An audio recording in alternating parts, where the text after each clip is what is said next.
ఏ ఏ వస్తువులు స్త్రీధనం కిందికి వస్తాయి, ఆ స్త్రీధనాన్ని ఎలా కాపాడుకోవాలి అనే ఎన్నో విషయాల గురించి తెలియజేయడానికి మనతో పాటు ఉన్నారు ప్రముఖ అడ్వకేట్ రేవతి గారు. ఆవిడని అడిగి మరిన్ని విషయాలను తెలుసుకుందాం. నమస్తే మేడం. నమస్కారం అండి. ఎలా ఉన్నారు? ఫైన్, చాలా బాగున్నాను. మేడం, మీ నేటివ్ ప్లేస్ ఎక్కడ? వరంగల్ అండి. మీ ఫ్యామిలీ బ్యాక్గ్రౌండ్? ఇంకా మేమంతా అడ్వకేట్స్. మా హస్బెండ్ అడ్వకేట్, నేను లాయర్ అడ్వకేట్, అండ్ మా బాబు డాక్టర్, కోడలు డాక్టర్, కూతురు సివిల్ సర్వెంట్. సో అంత ఎడ్యుకేటెడ్ ఫ్యామిలీ. అది ఇన్లాస్ నుంచి కూడా అంతే. అమ్మా నాన్న? అదే, ఇన్లాస్ అమ్మా నాన్న లేరు, ఇన్లాస్ వాళ్ళు అడ్వకేట్సే. మామగారు అడ్వకేట్ అండ్ అత్తగారేమో లెక్చరర్గా రిటైర్ అయ్యారు. మొత్తం అందరూ అడ్వకేటర్సే. ఎక్కువ ఫ్యామిలీ ఎక్కువ అడ్వకేట్స్ ఉన్నారు. అంత తర్వాత ప్రొఫెసర్స్ ఉన్నారు, డాక్టర్స్ ఉన్నారు. అలా అన్ని లా అండ్ ఆర్డర్ని కవర్ చేసేసారు. మేడం, అసలు స్త్రీ ధనం అంటే ఏంటి? స్త్రీ ధనం అంటే ఒక స్త్రీకి, అంటే ఆవిడ పుట్టినప్పటి నుంచి, పుట్టడమే కాదు కడుపులో ఉన్నప్పుడు కూడా మనం ఏం చేస్తామంటే పిల్లలకి, ఒకవేళ ఆడపిల్ల పుడితే ఆడపిల్లలకి ఏదైనా సెక్యూరిటీగా ప్రేమగా పెట్టుకుందాం అనుకుంటాం. అలా ఒక ఆస్తి, బంగారం కానివ్వండి, డబ్బులు కానివ్వండి, లేదా ఫిక్స్డ్ డిపాజిట్స్ డబ్బులు అయితే, లేదా ప్రాపర్టీ పెడతాం, ఇమూవబుల్ ప్రాపర్టీ పెడతాం. డబ్బులు బంగారం ఇవన్నీ మూవబుల్స్ కింద వస్తాయి. ఏదైనా వస్తువులు కొని పెడతాం, వాల్యుబుల్. పుట్టక ముందు నుంచి, పుట్టిన తర్వాత కూడా కొంటాం. పెద్దగా అవుతుంటే కూడా ఆడపిల్లలకి ఏదైనా ఒకటి పెట్టాలి గిఫ్ట్ అని చెప్పి మనం వాళ్ళ పేరు మీద పెట్టడము, అదృష్టం వస్తుందనో ఏదో ఒక కారణంతో పెడతాం. అవన్నీ కూడా స్త్రీధనం కిందే వస్తాయి. అలాగే ఆ స్త్రీ పెద్దగా అయిన తర్వాత తను ఉద్యోగం చేసి సంపాదిస్తే కూడా, ఉద్యోగం చేసి కానీ బిజినెస్ చేసి కానీ ఏదైనా మూవబుల్స్, ఇమ్మూవబుల్స్, ఇలా బంగారం, డబ్బులు, ప్రాపర్టీస్, పొలాలు, తర్వాత ఇళ్ళు, ఇలాంటివి ఏది కొనుక్కున్నా కూడా అవన్నీ కూడా స్త్రీధనం కిందనే వస్తాయి. పెళ్ళికి ముందు, పెళ్ళి తర్వాత తను సంపాదించిన, తన పేరు మీద ఎవరైనా పెట్టిన, తల్లిదండ్రులు కానివ్వండి, ఫ్రెండ్స్ కానివ్వండి, బంధువులు కానివ్వండి, ఎవరైనా కూడా వాళ్ళకి పెడతారు. తర్వాత పెళ్ళప్పుడు పెడతారు.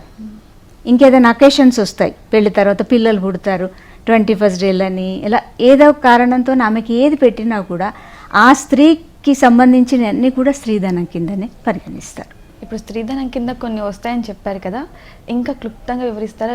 ఏవేవి, ఏ వస్తువులు స్త్రీధనం కిందకి వస్తాయో? ఒక స్త్రీకి ఆ స్త్రీధనం అని మనం ఎలా అంటామంటే, ఆ స్త్రీకి ఎవరైనా, చెప్పాను కదా, తండ్రి కానివ్వండి, బంధువులు కానివ్వండి, తల్లి కానివ్వండి, ఎవ్వరు పెట్టినా కూడా ఆమెకి, ఆమె పేరు మీద ఆమెకి పెట్టారు అంటే స్త్రీధనం. బంగారం, వస్తువులు. పాతకాలంలో అయితే, ఇప్పుడు మీకు అందరికీ ఐడియా ఉంటుంది, రాజుల కాలంలో అయితే రాళ్ళు, రత్నాలు అవన్నీ కూడా ఆడపిల్లలకి ఇచ్చేవాళ్ళు. అవన్నీ కూడా ఇప్పుడు ఈ స్త్రీధనం కిందనే పరిగణిస్తారు. ఆమె పేరు మీద, ఆమెకి డబ్బులు ఇచ్చిన, ఆమె దగ్గర ఉన్న డబ్బులు ఏదైనా, లేదా ఆస్తి ఉంటుంది, పొలాలు ఉంటాయి, ఇళ్ళు ఉంటాయి, ఖాళీ జాగలు ఆమె పేరు మీద రిజిస్టర్ చేస్తారు. తర్వాత పెళ్ళప్పుడు కూడా గిఫ్ట్ ఇస్తూ ఉంటారు. తర్వాత ఆమెకి వరకట్నంగా ఏదన్నా ఇవ్వాలి అంటే, ఇప్పుడు వరకట్నం నిషేధం, మనకి వరకట్నం అన్నది చట్ట ప్రకారంగా కూడా లేదు. కాబట్టి ఈ రోజుల్లో ఏం చేస్తున్నారంటే ఆడపిల్ల పేరు మీదనే ఆస్తి ఇచ్చేస్తున్నారు. అలాగే ఆడపిల్లకి డబ్బులు ఇస్తున్నారు, ఇన్ని లక్షల అమ్మాయి పేరు మీద ఫిక్స్ చేద్దామని ఇస్తున్నారు. అవన్నీ కూడా తనకి స్త్రీధనమే. అలాగే తను స్వంతగా సంపాదించుకుంటే కూడా అది తనది స్త్రీధనమే మళ్ళీ. కాబట్టి అవన్నీ కూడా స్త్రీధనం కిందనే పరిగణిస్తారు. ఆ మహిళకు కాకుండా ఆ స్త్రీధనం మీద ఎవరికి అధికారం ఉండొచ్చు అంటారు? ఎవరికి ఉండదు. ఆ స్త్రీ ఎప్పుడైతే ఆమె పేరు మీద ఆస్తి పెట్టారో, ఏ ఆస్తి అయినా, ఏదైనా, 1 రూపాయి అయినా సరే ఆమెదే అనుకున్నప్పుడు, ఆమె బ్రతికున్నంత కాలం ఎవరికి దాని మీద హక్కు ఉండదు.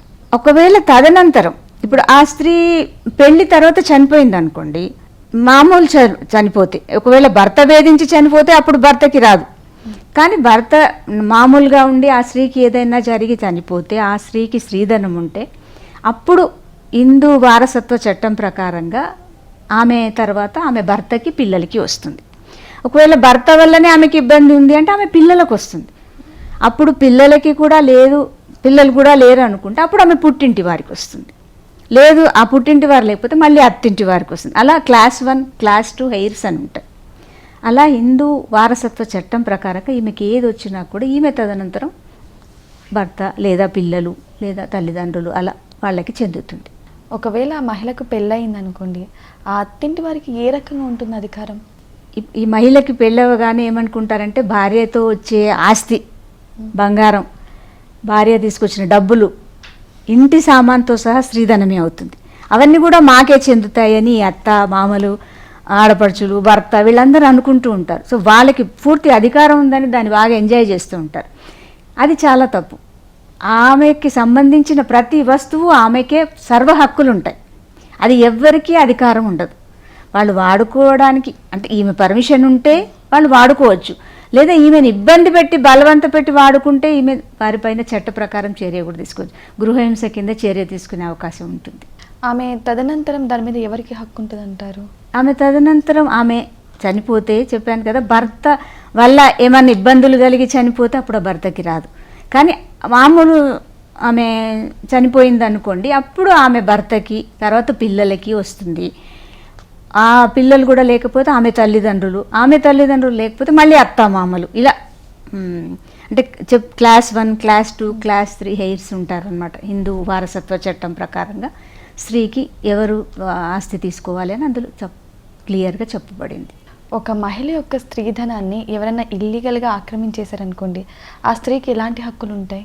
ఇప్పుడు ఆమె స్త్రీధనాన్ని ఎవరైనా ఇల్లీగల్గా కస్టడీలో పెట్టుకోకూడదు. అది చట్ట ప్రకారం నేరం.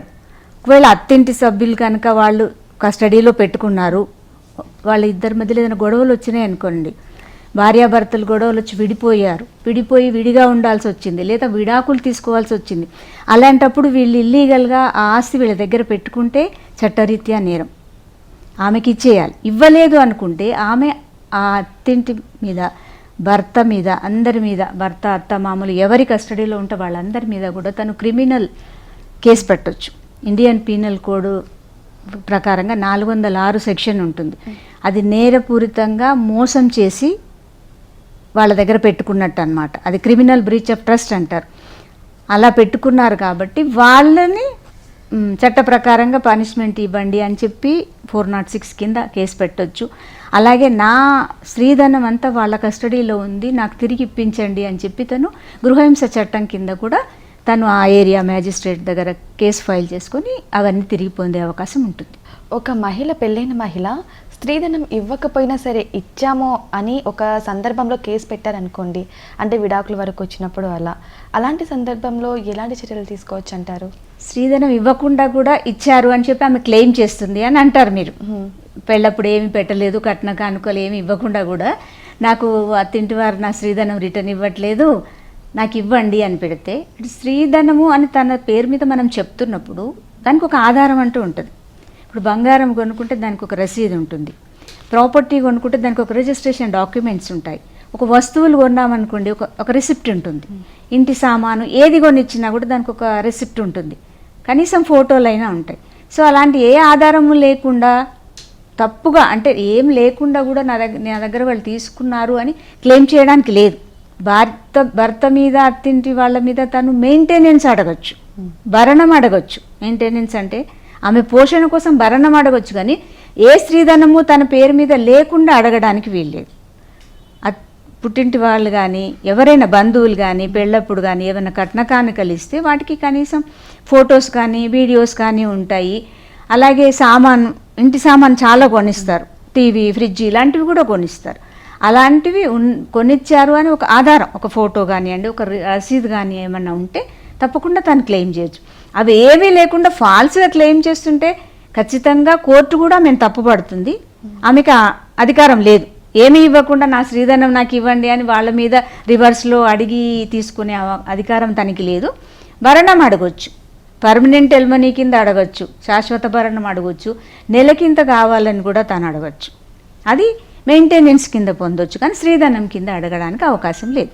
ఆమె అబద్ధపు కేసు పెట్టారు కదా, ఒకవేళ దాన్ని అబద్ధపు కేసు వల్ల ఏమన్నా కేసులు ఫైల్ అయ్యే అవకాశాలు ఉంటాయా ఆ మహిళ మీద? అబద్ధం కేసు పెట్టింది అని ఏమి ఉండదు. అంటే ఆమె సరైన సాక్ష్యాలు చూపించకపోవచ్చు. ఒక్కొక్కసారి ఇప్పుడు పుట్టింటి వాళ్ళు కనీసం ఇంటి సామాను కూడా పెట్టకుండా పెళ్లి చేసే స్థితిలో అయితే ఎవరు ఉండరు. సో అలాంటి వాటికి ఆధారాలు లేకపోతే, ఆధారాలు లేవు కాబట్టి ఈ విషయంలో మీరు అడుగుతున్న క్లెయిమ్ తప్పు అని చెప్పి కోర్టు నిర్ణయిస్తుంది. కానీ ఆమె మీద చట్ట ప్రకారంగా ఏం క్రిమినల్ కేసులు పెట్టేంత చట్టాలు ఏమీ లేవు. ఎందుకంటే ఒక స్త్రీ ఆల్రెడీ అన్యాయం అయిపోయి ఉంటుంది, తను ఎన్నో బాధలు పడుతూ ఉంటుంది. కాబట్టి తనకు కావాల్సిన రిలీఫ్స్, తన పొందాల్సిన అవి తను అడిగే అవకాశం ఉంటుంది. సో ఒక రకంగా కాకపోతే ఇంకో రకంగా తను అడగచ్చు. తనకి స్త్రీధనం లేదు, మెయింటెనెన్స్ అడగొచ్చు. లేదా ఒకవేళ తను ఉద్యోగం చేస్తుంటే తన సంపాదన అంతా కూడా తన భర్త వాళ్ళు, అత్తింటి వాళ్ళు వాడుకున్నారు, మళ్ళీ తను స్త్రీధనం క్లెయిమ్ చేస్తుంది అంటే అటువంటప్పుడు ఆ వాడుకున్న అవి కూడా వాళ్ళు తిరిగి ఇచ్చే అవకాశం ఉంటుంది కదా. అంటే రోజువారీ తిండి తినడము, ఇంటి ఖర్చులు పెట్టడం అలాంటివి తను అడగకూడదు, అడగలేదు కూడా, అది ఇద్దరి బాధ్యత.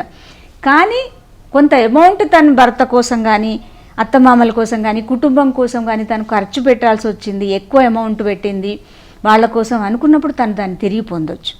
అలాగే గృహహింసలో తనకి ఇంకోటి ఏముంటుందంటే నష్టపరిహారం కూడా అడగొచ్చు.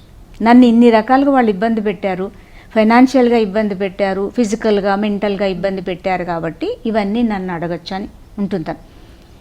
మనకి 1956లోనే ఒక చట్టం వచ్చింది, హిందూ సక్సెషన్ యాక్ట్ అని, హిందూ వారసత్వ చట్టం అని.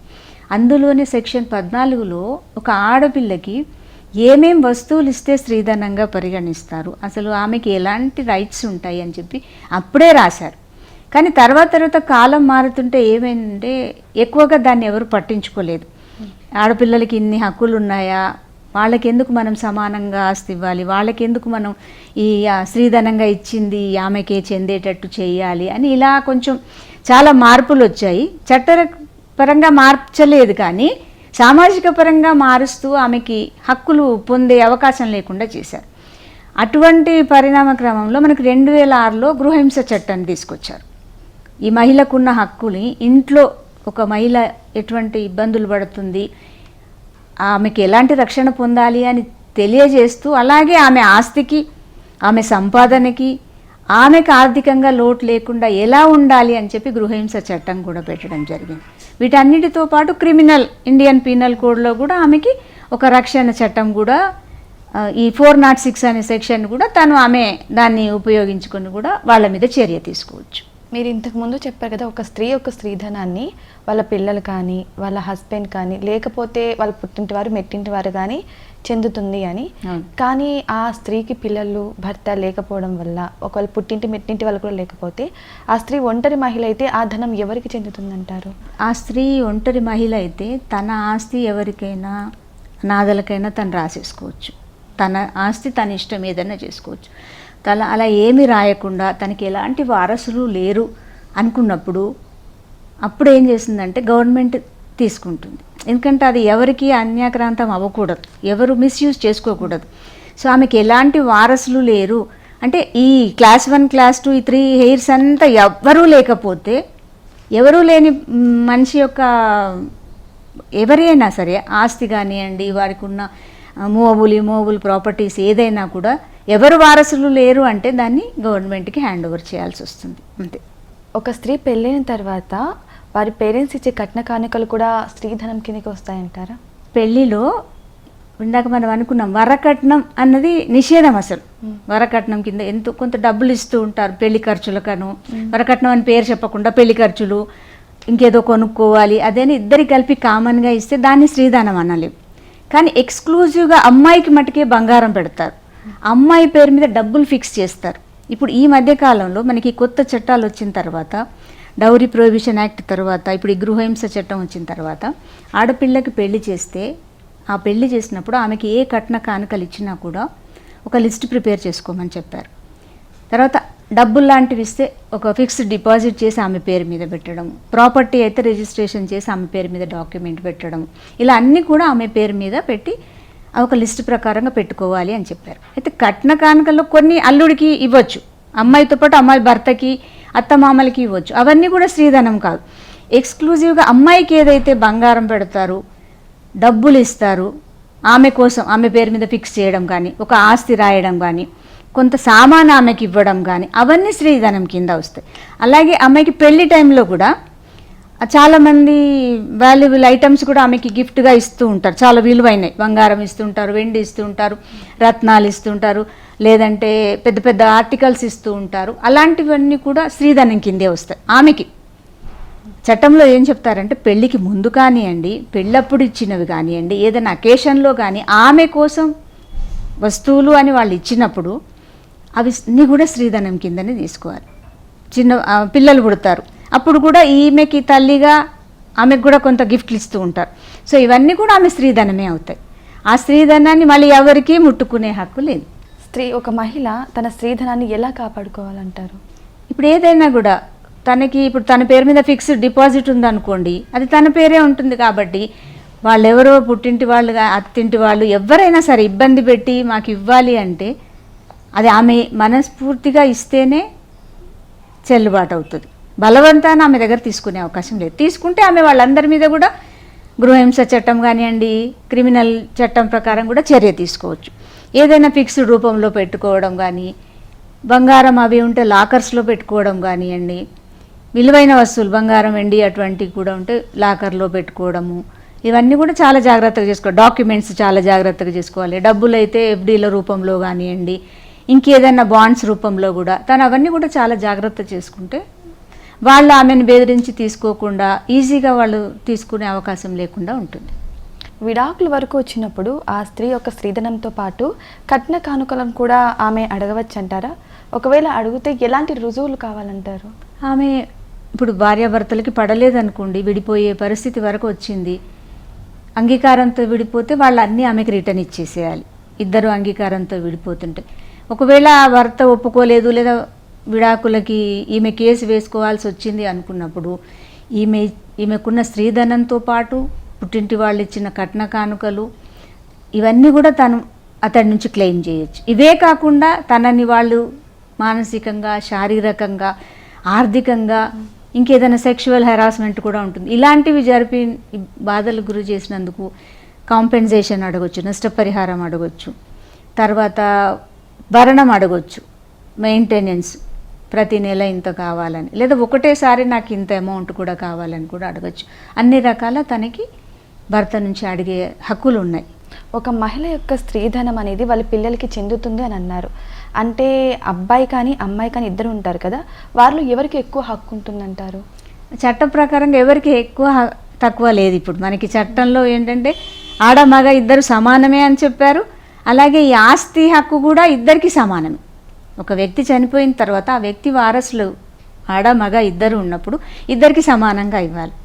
మామూలుగా మనం ఏమనుకుంటామంటే ఆడపిల్ల కాబట్టి బంగారం ఆడపిల్లకి ఇస్తారు, ఆస్తులు మగపిల్లలకి ఇస్తారు, పొలాలు పుట్రాలు ఇట్లాంటివన్నీ కూడా అనుకుంటారు. కానీ కాదు, ఏదైనా కూడా సమానంగా ఇవ్వాలి. ఆడపిల్లకి మగపిల్లలకి వారసులు ఎవరు ఉంటే వాళ్ళకి సమానంగా ఇవ్వమని చట్టం చెప్తుంది.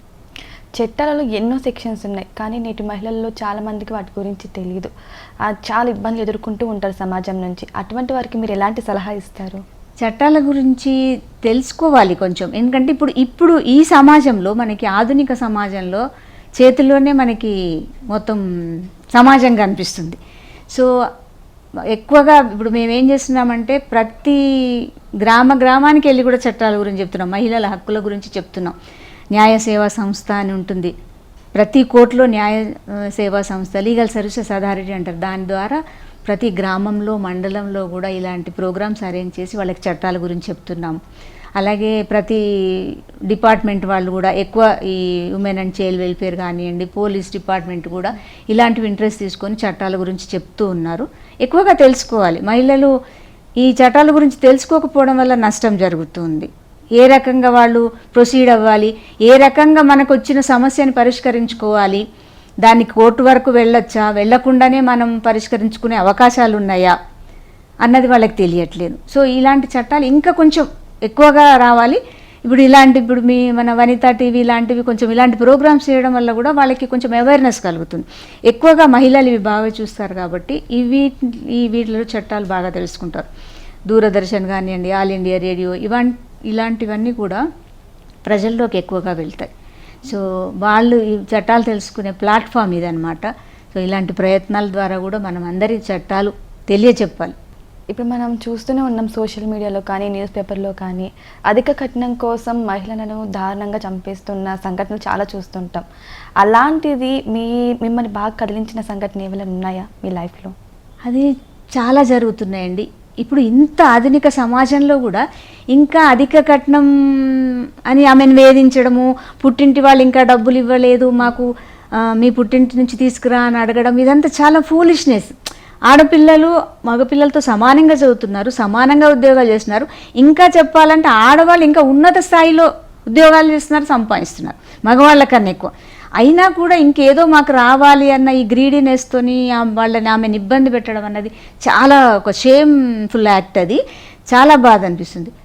మాకు చాలా బాధ అనిపించిన విషయం ఏంటంటే వరంగల్లో ఒక ఎంపీ గారి కోడలు ఇలాంటి సంఘటనతోనే ఆమె చిన్న పిల్లలతోని కూడా కాలి చనిపోయింది. అది నిజంగా ఎంత బాధాకరమైన సంఘటన అంటే పిల్లలు కూడా ఆ మంటల్లో మసి అయిపోయి చనిపోయారు. అది కావాలని వాళ్ళు చంపించారా లేకపోతే యాక్సిడెంటల్గా చనిపోయిందా, ఆమె ఆత్మహత్య చేసుకుందా అన్నది కోర్టు నిర్ధారిస్తుంది వచ్చిన ఎవిడెన్స్ని బట్టి. కానీ జరిగిన సంఘటన మటుకు కారణం ఈ వరకట్నం, అధిక కట్నం రాలేదు అన్న కారణంతో జరిగిందని ఆ కేసు రిజిస్టర్ అయింది. సో అంత బాధాకరమైన సంఘటన, చాలా బాధ అనిపించింది. అసలు ఒకటి కాదు, రోజు పొద్దున్న లేస్తే చాలా చూస్తున్నాం మనము. ఇంకా ఈ రోజుల్లో కూడా ఇలాంటివి ఉన్నాయి అంటే చాలా బాధ అనిపిస్తుంది. చట్టాలు చాలా కఠినంగా ఉన్నాయి. వరకట్న నిషేధం అని చెప్పిన తర్వాత కూడా డబ్బులు తీసుకోవడము, ఇవ్వడం కూడా నేరమే, తీసుకోవడమే కాదు ఇచ్చిన తల్లిదండ్రులు కూడా నేరస్తులు అవుతారు. కానీ ఆ విషయం ఎవరికి తెలియడం లేదు. ఇంకా డబ్బులు తీసుకున్న తర్వాత ఇంకా కావాలని అడగడం కూడా ఇంకా నేరమే. సో ఇలాంటివన్నీ కూడా ఇంకా పోవాలి ఈ సమాజంలో. ఇంకా ఇట్లాంటివన్నీ కూడా రూపుమాపడానికి మనవంతు ప్రయత్నం మనం చేయాలి. మరి ఇలా వరకట్న బారిన పడి చాలామంది మహిళలు చనిపోయారు కదా, అటువంటి కేసు ఫైల్ అయినప్పుడు వాళ్ళకి ఎలాంటి న్యాయం జరుగుతుందంటారు? ఈ వరకట్న బాధితురాలు చనిపోతే, ఇప్పుడు ఒక స్త్రీ పెళ్ళైన తర్వాత 7 సంవత్సరాల లోపల చనిపోయింది అనుకోండి, అది వరకట్న హత్య కిందనే నిర్ణయించేస్తారు. చట్ట ప్రకారంగా 304B అని చెప్పి డౌరీ డెత్ అని కేసు రిజిస్టర్ చేస్తారు. దానికి పనిష్మెంట్ కూడా మినిమం 20 సంవత్సరాల కఠిన కారాగార శిక్ష ఉంది. అంటే అది మర్డర్ కేసు అంత సమానమైనది. లైఫ్ ఇంప్రిజన్మెంట్ కూడా ఉంది అందులో నిరూపణ అవుతే.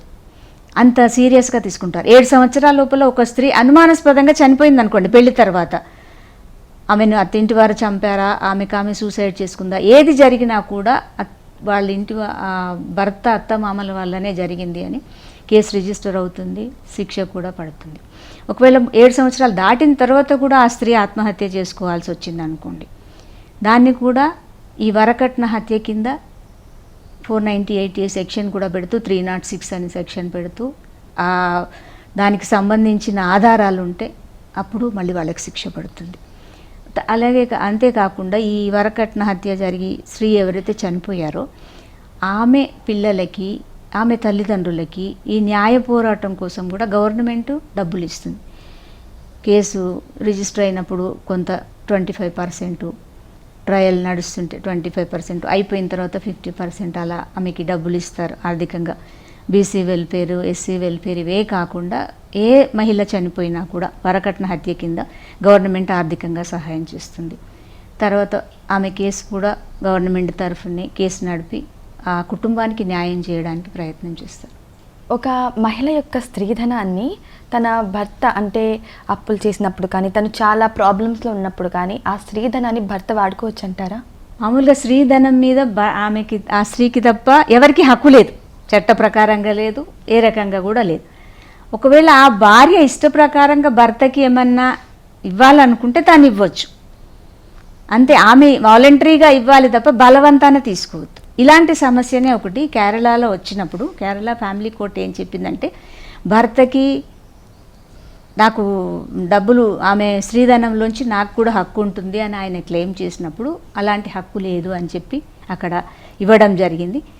ఆ కేరళ హైకోర్టు ఆ తీర్పుని వ్యతిరేకంగా ఇస్తే అది సుప్రీంకోర్టు ద్వారా వరకు వచ్చిన తర్వాత రీసెంట్గా April 24, 2024లో వచ్చిన జడ్జిమెంట్ అది. ఏమంటారు అందులో అంటే, ఆ స్త్రీధనం ఏదైతే ఉందో ఆ మహిళ యొక్క స్త్రీధనం ఆమె కస్టడీయే ఉండాలి. ఈ అత్తామామలు కానీ భర్త కానీ ఎవరైనా కూడా వాళ్ళు జస్ట్ ఒక ప్రొటెక్టర్స్, ఒక కేర్ టేకర్సే. దాన్ని వాళ్ళు జాగ్రత్తగా చూసుకోవాలి తప్ప వాళ్ళు దాన్ని వాళ్ళ పర్సనల్ వాటికి వాడుకునే అవకాశం లేదు. ఆమె ఆస్తి స్త్రీధనం ఏది ఉన్నా ఆమెదే, ఎక్స్క్లూజివ్గా ఆమెనే. ఆమెకి ఇష్టమైతే ఆమె ఇవ్వచ్చు తప్ప బలవంతాన మాకు ఇవ్వాలి, మాకు హక్కు ఉంది అని అడిగే హక్కు ఎవరికీ లేదు. మీరు జస్ట్ వాటిని కాపాడేంత వరకే మీకు ఆ అధికారం ఉంది తప్ప మీరు వాడుకోకూడదు అని సుప్రీంకోర్టు కూడా రీసెంట్గా చెప్పారు. కాబట్టి ఎవరికీ హక్కు లేదు, ఆమె పిల్లలకు కూడా హక్కు లేదు. ఇంకా భర్తకి అత్తింటి వారికి అసలే హక్కు ఉండదు, తల్లిదండ్రులకు కూడా హక్కు లేదు, ఎవరికీ లేదు. ఒక మహిళ తన భర్త అనారోగ్యంతో ఉన్నప్పుడు తనను పట్టించుకోకుండా పక్కన పెట్టేస్తుంది. తర్వాత ఆ భర్త చనిపోయిన తర్వాత ఎవరైతే అత్తమామల దగ్గర తన భర్త ఆస్తులు ఉంటాయో ఆ ఆస్తులు నా భర్తకు వచ్చే వాటి నాకు కావాలి అని డిమాండ్ చేస్తే అవి వస్తాయంటారా? ఒక స్త్రీ ఇప్పుడు ఆ భర్త ఉన్నప్పుడు సరే ఆయనకు సేవ చేసిందా లేదా అన్నది సెకండరీ. ఎందుకంటే ఆయన అనారోగ్యంగా ఉన్నప్పుడు ఈవిడ వదిలేసి వెళ్ళిపోయిందా అన్నది వాళ్ళు ప్రూవ్ చేసుకోవాలి. పట్టించుకోలేదు, భర్త దగ్గరికి రాలేదు అన్నది ఒకటి. రెండవది అత్తమామల మీద ఈమె క్లెయిమ్ చేయాలా అన్నది మీరు అడుగుతున్నారు. భర్తకు వచ్చే వాటా కానివ్వండి, అత్తమామలది ఏదైనా. ఆస్తి హక్కు ఇక్కడ భార్యకి లేదు మన చట్ట ప్రకారంగా. ఇంకా ఆస్తి హక్కు భర్త పోయిన తర్వాత అంటే భర్తకు వచ్చే ఆస్తి, భర్త కుటుంబంలో అత్తమామల నుంచి వచ్చే ఆస్తి ఈమెకి ఇవ్వాలి అని లేదు. ఈమెకి పిల్లలు ఉన్నప్పుడు ఖచ్చితంగా ఆమెకి ఆస్తి వస్తుంది. కానీ భరణం ఇవ్వచ్చు, అత్తమామల దగ్గర నుంచి తను భరణం అడగవచ్చు. అయితే నా కొడుకును పట్టించుకోలేదు, అనారోగ్యంగా ఉంటే సేవ చేయలేదు అన్నది రీజన్ కాదు. అక్కడ కోడలా కాదా, భర్త తర్వాత ఆమెకి ఆ అధికారం ఉందా లేదా, తర్వాత వాళ్ళ పుట్టింటి వాళ్ళు ఇచ్చిన ఏమన్నా మా దగ్గర వీళ్ళ దగ్గర ఉన్నాయా, భర్త సంపాదించింది ఏదన్నా ఉన్నదా, జాయింట్ ఆస్తి ఉందా, తాతల నుంచి వచ్చిన ఆస్తి ఏమన్నా ఉందా, అలాంటివి ఉన్నప్పుడు ఆ భర్తకి చెందాల్సినవి ఆమెకి ఖచ్చితంగా వాళ్ళు ఇవ్వాలి. సేవ చేయలేదు అని ఒక రీజన్తో ఎగ్గొట్టడానికి లేదు. అటువంటిది జరిగినప్పుడు ఆ భర్త ఉన్నప్పుడే ఆమె మీద చట్ట ప్రకారం చర్య తీసుకోవచ్చు. నా భార్య నాకు సేవ చేయలేదు, నా భార్య నన్ను సరిగా చూసుకోలేదు, కాబట్టి నాకు విడాకులు ఇవ్వండి, ఆమెకి నాకు సంబంధం లేదు అని కనుక వాళ్ళు చట్ట ప్రకారం ఆర్డర్ తెచ్చుకుంటే అప్పుడు ఆమెకు అడిగే హక్కు ఉండదు. కానీ అవేమి అడగకుండా అతను చనిపోతే అప్పుడు ఆమెకి ఇవ్వాల్సినవన్నీ కూడా అత్తమామల నుంచి ఆమెకు అడిగే హక్కు ఉంటుంది. ఈ గృహహింస చట్టంలో స్పెషల్గా పెట్టడం కూడా అదే కారణం. దాని కింద ఆమె అన్ని రకాల రిలీఫ్స్ పొందొచ్చు. ఇప్పుడు భర్త చనిపోతే ఆస్తులు అనేటివి అమ్మాయికి వస్తాయి, ఎందుకంటే ఆ భర్త ఆస్తి అంటే అమ్మాయికి వస్తాయి అన్నారు. మరి ఒక్కొక్కవేళ భర్త చనిపోవడంతో పాటు అత్తమామలు కూడా చనిపోయి ఉంటారు, అప్పుడు ఆ ఆస్తి అనేది ఆమె అనుభవించవచ్చు అంటారా? అక్కడ భర్త చనిపోయాడు, అత్తమామలు చనిపోయారు. ఒకవేళ అత్తమామల పేరు మీద ఆస్తి ఉండి ఉంటే భర్తతో పాటు ఆమె అన్నదమ్ములకి ఎలా అయితే వాటా వస్తుందో ఆ భర్తకు వచ్చే షేర్ ఈమెకు వస్తుంది. ఎందుకంటే ఆ భర్త బ్రతికున్నంత కాలంలో ఈమెతో విడాకులు తీసుకోలేదు. ఆయన విడాకులు తీసుకోలేదు కాబట్టి ఆ భర్త చనిపోయిన తర్వాత ఈమె ఆయనకే భార్యగా ఉండిపోయింది, అదే పేరుతో ఉంటుంది తను. కాబట్టి ఆమెకు ఖచ్చితంగా హక్కు ఉంటుంది. ఒకవేళ భర్త చనిపోగానే ఆమె ఇంకో పెళ్లి చేసుకున్నది అనుకోండి, అయినా కూడా ఆమెకి ఆ మధ్య కాలంలోనే ఆమెకు ఆ హక్కు ఆల్రెడీ వచ్చేసి ఉంటుంది. భర్తకి రావాల్సిన వాటా ఏదైతే ఉందో అప్పుడు తను ఖచ్చితంగా తీసుకునే అవకాశం ఉంటుంది. అది కాకుండా తను ఇంకో పెళ్లి చేసుకున్న తర్వాత క్లెయిమ్ చేస్తే అప్పుడు తనకి రైట్ ఉండదు.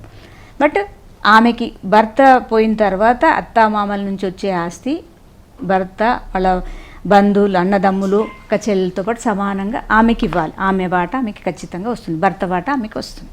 ఒక స్త్రీధనాన్ని రేపొద్దున వాళ్ళ పిల్లలు ఆ తల్లిని సరిగా పట్టించుకోకపోవడం వల్ల అసలు ఆమెను పట్టించుకోకుండా చనిపోయి ఉంటుంది, అప్పటికి కూడా పిల్లలకే వస్తుంది అంటారా ఆస్తి? పట్టించుకోలేదు అంటే పట్టించుకోలేదని ఏమైనా వాళ్ళ మీద కేసులుండి వాళ్ళు ఇబ్బంది పెట్టారు అని చట్ట ప్రకారంగా వాళ్ళకి శిక్ష పడింది అనుకున్నప్పుడు వాళ్ళకి ఇవ్వాలా వద్దా అని కోర్టు నిర్ణయిస్తుంది. కానీ న్యాచురల్గా పిల్లలు వారసులు, ఖచ్చితంగా వాళ్ళకు వస్తుంది. ఒకవేళ ఆ స్త్రీ బతికున్నప్పుడే, ఇప్పుడు చాలామంది తల్లిదండ్రులు చూడట్లేదు, తల్లి ఉన్నప్పుడే తల్లి ఆస్తంతా లాక్కుని ఆమెను రోడ్డు మీద నెట్టేసి వెళ్ళిపోయే పిల్లలు ఉన్నారు. అటువంటప్పుడు మనకి సీనియర్ సిటిజన్స్ యాక్ట్ వచ్చింది. ఆ చట్టం ప్రకారంగా ఎవరైతే తల్లిదండ్రుల దగ్గర ఆస్తి లాక్కుంటారో ఆ ఆస్తిని ఆర్డీఓ దగ్గర ఒక అప్లికేషన్ పెడితే మళ్ళీ తిరిగి ఆ వృద్ధులకి చెందేటట్టు చేసి పిల్లల్ని అక్కడ ఆస్తిలోంచి వెళ్ళగొట్టి ఆ వృద్ధులకి మళ్ళీ అది రిటర్న్ ఇచ్చేటట్టుగా ఆ చట్టం ఉంది. అలా కూడా తను చేసుకోవచ్చు. ఇంకా తను వాళ్ళకి ఎవరికి ఇవ్వకుండా, తను ఎవరికి ఏమి రాయకుండా చనిపోతే పిల్లలకి ఖచ్చితంగా వస్తుంది. కానీ ఆమె బ్రతికున్నప్పుడు బలవంతాన్ని తీసుకునే హక్కు ఎవరికి లేదు. ఫైనల్గా ఇప్పుడు కాలంలో స్త్రీలకి చాలా మందికి స్త్రీధనం మీద సరైన అవగాహన లేదు. మరి అలాంటి స్త్రీలకి మీరు ఇచ్చే సలహా? మీరు అన్నట్టుగా స్త్రీలకి చాలామందికి వాళ్ళు సంపాదిస్తున్నారు, ఎన్నో కొనుక్కుంటున్నారు, కానీ ఇది మా స్త్రీధనము, మాకే హక్కు ఉంది, వేరే వాళ్ళకి లేదు, వాళ్ళు బెదిరించి బలవంతాన్ని మా దగ్గర లాక్కోకూడదు అనేది ఎవరికి తెలియదు. నేను చాలా మందిని చూశాను. టీచర్స్ ఉంటారు, గవర్నమెంట్ టీచర్స్ కష్టపడి ఉద్యోగం చేస్తూ ఉంటారు, ఆ జీతం అంతా తీసుకొచ్చి భర్తకి ఇచ్చేస్తుంటారు, ఏటీఎం కార్డు కూడా భర్త దగ్గర ఉంటూ ఉంటుంది. అలా చూశాను నేను చాలా మందిని. తర్వాత ఎంతోమంది ఉద్యోగాలు చేసి కూలి పని చేసి తర్వాత ఎన్నో మీరు చూస్తారు కదా, ఈ హ్యాండీక్రాఫ్ట్స్ ఇలాంటివి బిజినెస్లు చేసి ఎన్నో చేస్తారు. మళ్ళీ ఇంటికి వచ్చేసరికి భర్త ఆ డబ్బులన్నీ లాక్కోవడము, తాగడానికి, ఆయన దుర్వ్యసనాలకి వాడడము, ఇబ్బంది పెట్టడము, అప్పులు చేయడం, ఇలాంటివి చేస్తూ ఉంటారు.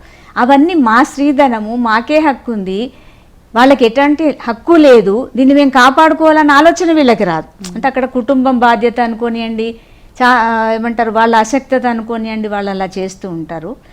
అయితే ఇప్పుడు నేనేమంటానంటే, ఎవరైతే ఇప్పుడు కష్టపడి సంపాదించుకుంటున్నారో మీరు గుడ్డిగా ఏటీఎం కార్డులు అవన్నీ ఆ డబ్బులు తీసుకెళ్ళి అలా ఇవ్వడం చేయకుండా మీరు బ్యాంకులో పెట్టుకోండి, మీ పేరు మీదనే పెట్టుకోండి. రేపొద్దున అవసరం వచ్చింది కుటుంబానికి అన్నప్పుడు ఖచ్చితంగా తల్లి సహాయమే చేస్తుంది, పిల్లలకైనా కానీ భర్త కోసమైనా తప్పకుండా చేస్తుంది. దాన్ని దుర్వినియోగం చేసుకోకుండా చూడాలి. ఇప్పుడు చాలామంది ఎక్కువ అందరు ఉద్యోగస్తులే ఉన్నారు, తర్వాత బిజినెస్లు చేస్తున్నారు, కష్టపడి సంపాదిస్తున్నారు. ఏ ఆడపిల్ల కూడా ఇంట్లో ఖాళీగా కూర్చోవడం చూడలేదు. కాబట్టి ఎంత తెలివిగా వాళ్ళు ఉద్యోగాలు చేస్తున్నారు, చదువుకుంటున్నారు, అదే తెలివితో వాళ్ళ సంపాదనను కూడా కాపాడుకోవాలి. చట్ట ప్రకారం కూడా వాడికి రక్షణలు ఉన్నాయి, కానీ అప్పటి వరకు వీళ్ళు కాపాడుకోవాలి కదా. కాపాడుకున్న తర్వాత ఏదైనా చేయొచ్చు. మొత్తం చేతి జారిపోయిన తర్వాత మనం కష్టపడి కేసులు వేసి చట్ట ప్రకారం సాధిద్దామంటే అది కొంచెం ఇబ్బందికరమైన పరిస్థితి ఉంటుంది. కాబట్టి చాలా తెలివిగా వ్యవహరించాలి. ఒక వస్తువు వచ్చినప్పుడు దాన్ని ఒక ప్రాపర్టీ కొన్నప్పుడు రిజిస్ట్రేషన్ చేసి పెట్టుకోవాలి వాళ్ళ పేరు మీదనే. డబ్బులుంటే బ్యాంకులో ఎఫ్డీనో బాండ్స్ చేసి పెట్టుకోవాలి, బంగారమైన లాకర్లో పెట్టుకోవాలి. అంటే మిస్యూజ్ అవ్వకుండా చూసుకోవడానికి ఇలాంటి పద్ధతులు చాలా ఉంటాయి. ముందు వాళ్ళ స్త్రీధనాన్ని వాళ్ళు ప్రొటెక్ట్ చేసుకుంటే అప్పుడు మిగిలిన ఎన్నైనా వాళ్ళు చేయడానికి అవకాశం ఉంటుంది. కాబట్టి మహిళలు కొంచెం చాలా జాగ్రత్తగా ఉండాలి అని నేను నా సలహా అన్నమాట. ఎందుకంటే ఎంత కష్టపడుతున్నారు కాబట్టి, ఎంతో ముందుకెళ్తున్నారు కాబట్టి ఈ విషయాల్లో కూడా వాళ్ళు చాలా ముందంజలో ఉండాలని నా కోరిక. స్త్రీధనం గురించి అడిగిన ప్రతి ప్రశ్నకి ఎంతో ఓపికతో సమాధానం చెప్పినందుకు ధన్యవాదాలు. ఇది ఇవాల్టి నింగి నేల నాది కార్యక్రమం. మరో ఎపిసోడ్లో మళ్ళీ కలుద్దాం. అంతవరకు సెలవు.